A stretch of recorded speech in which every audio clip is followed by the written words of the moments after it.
Asha Holy Cross Ikpai University de Fitness Explosion Gym ni thangsa luaiji Mumbai Lembusara Asha Holy Cross Thwirmani panda songjak asa sala Thwirmani songjak pandawa khorak baji luku sakmu chungui thirika te coronavirus bemani Jorao Asha Holy Cross ni bukhakte 25,000 marks luku rokno Yapharna te chugya angai tongnai rokno chamungni mane Yapharibo chubajaka hani saka Holy Cross ni director Father Paul Fitness Explosion Gym ni bukhakte bo corona bemani jora hamyewo chugya angai tongnai khungsara nukhungni boro rokno chubaka hani saka Fitness Explosion Gym ni adong Ayan Sharma to this blood donation camp.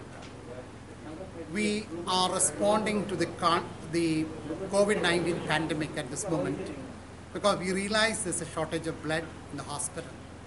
So Asha Holy Cross took the initiative to facilitate the blood donation camp on the 13th of June 2020.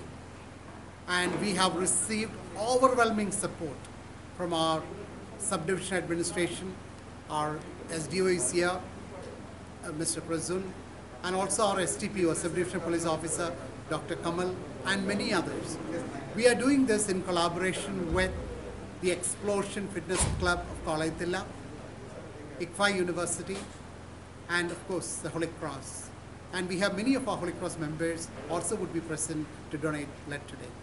We hope to have today 50 donors to donate their blood at this critical moment of our history to support someone who needs blood. May God bless us all.